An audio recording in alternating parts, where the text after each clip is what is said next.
கோபி சொல்றாரு ராதிகா கிட்ட, பாக்யா எங்க அம்மாவை நம்புறா, நான் எங்க அம்மாவை நம்பாத மாதிரி கதை கதையா கட்டி விட்டுட்டீங்கல்ல நீயும் உன் அம்மாவும். இப்ப நான் எங்க இருந்து வர்றேன்னு நீ நினைக்கிற? அம்மா கிட்ட போய் கேட்டேன், அம்மா நீ எல்லாம் ஒரு பிள்ளையே இல்லைன்னு என்னைய பார்த்து சொல்லிட்டாங்க. நான் ஏன் எங்க அம்மாவை கூட்டிட்டு வந்தேன் தெரியுமா? பாக்யாவை எப்படியாவது தோக்கடிக்கணும்னு தான் கூட்டிட்டு வந்தேன். ஆனா நீ என்ன பண்ணுன தெரியுமா?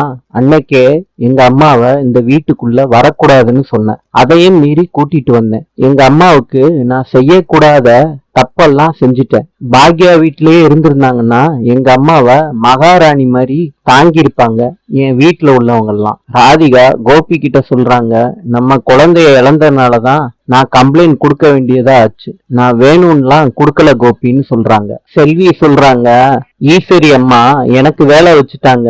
அது போர் தண்ணி கூட இல்ல, குடிக்கிற தண்ணி. என்ன எப்படி குனிஞ்சு முழுக வச்சுட்டாங்க.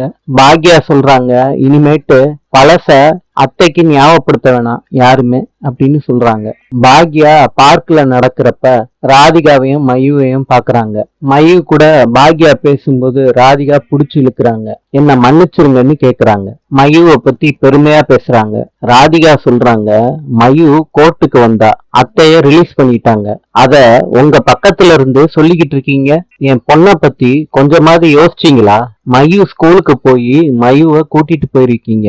நான் தானே இவ அம்மா.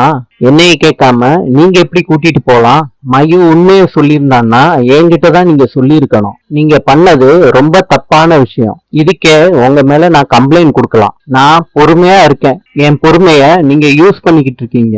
பாக்யா சொல்றாங்க, நானும் மயுவை கூட்டிட்டு வரக்கூடாதுன்னு தான் நினைச்சேன். வேற வழியே இல்லாம தான் மயுவை கூட்டிட்டு வந்தேன். பாக்யா நீங்க இவ்வளவு பேசுறீங்கல்ல, இதே மாதிரி ஒரு சிச்சுவேஷன் வருது. அப்ப உங்க பொண்ணு இனியாவை நான் கோர்ட்டுக்கு கூட்டிட்டு வரேன். அத பாக்குறப்ப உங்களுக்கு எப்படி இருக்கும் சொல்லுங்க பாக்யா? உங்க மேல எவ்வளவு நம்பிக்கையா இருந்தேன் தெரியுமா?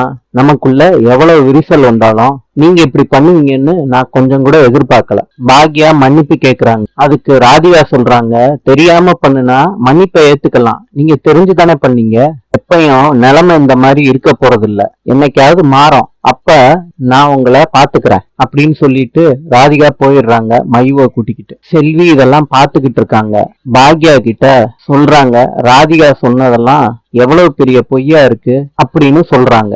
ராமமூர்த்தி ஈஸ்வரிக்கு ஜூஸ் கொடுத்து ஆறுதல் படுத்துறாரு. அப்ப கோபி வீட்டுக்குள்ள வந்துடுறாங்க. ராமமூர்த்தி சொல்றாரு, வீட்டுக்குள்ள வராத கோபி, வெளியே போன்னு சொல்றாரு.